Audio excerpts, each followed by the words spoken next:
Naissance et enfance de Shaka Zulu. Shaka Zulu serait né autour de l'année 1787 dans la région de KwaZulu-Natal en Afrique australe. Il est le fils illégitime de Senzangakona, un chef mineur de la tribu Zulu, et de Nandi, une femme issue du clan Langeni. Cette naissance hors mariage provoque des tensions et Shaka et sa mère sont rejetés par leur propre clan. Durant son enfance, Shaka et sa mère vivent en exil parmi d'autres tribus. Il grandit dans des conditions difficiles, mais cette période forge son caractère et développe en lui un esprit résilient et combatif. Les débuts militaires. En grandissant, Shaka rejoint l'armée de la tribu des Mtetua, dirigée par le chef Dingis Wayo, vers l'âge de 20 ans. C'est sous la tutelle de Dingis Wayo que Shaka développe ses compétences militaires et stratégiques. Sa discipline, son courage et son intelligence tactique lui permettent de se distinguer rapidement parmi les guerriers. L'ascension au pouvoir. Après la mort de son père, Senzangakona, Shaka revient chez les Zoulous avec le soutien de Dingis Wayo. En utilisant des alliances et des stratégies militaires, il élimine ses rivaux et devient chef des Zoulous en l'an 1817. À ce moment-là, les Zoulous ne sont qu'un petit clan, comptant environ 1500 membres. Les réformes militaires de Shaka Shaka transforment l'armée Zoulou, introduisant des innovations qui la rendent redoutable.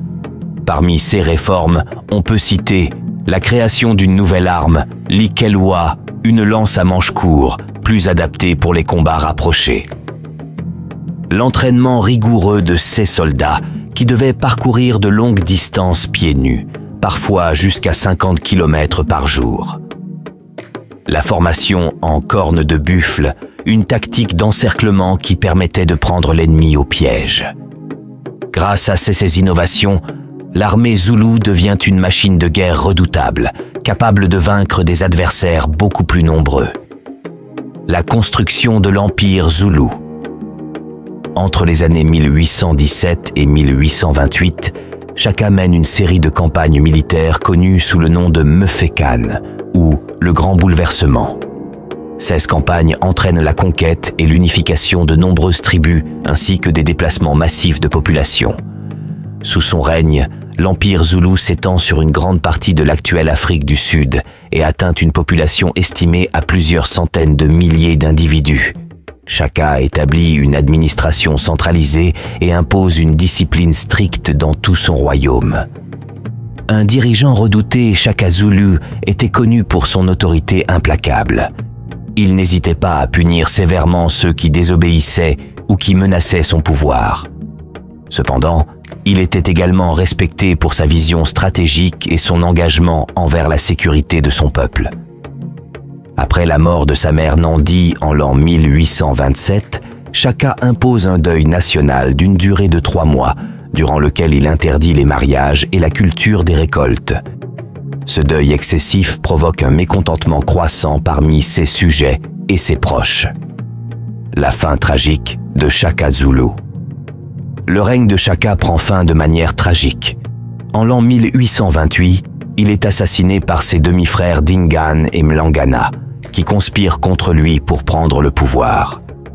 Sa mort met fin à une ère de conquête, mais l'héritage de Shaka perdure dans l'histoire et la culture zoulou. L'héritage de Shaka Zulu. Shaka Zulu a laissé un impact profond sur l'Afrique australe. Son génie militaire et ses réformes sociales ont permis de transformer les Zoulous en l'un des peuples les plus puissants de la région. Même après sa mort, son empire a continué à jouer un rôle clé dans l'histoire sud-africaine. Aujourd'hui, Shaka est célébré comme un symbole de résistance, de leadership et de génie stratégique. Son histoire reste une source d'inspiration pour les générations africaines, rappelant la force et la détermination qui résident dans l'identité du continent.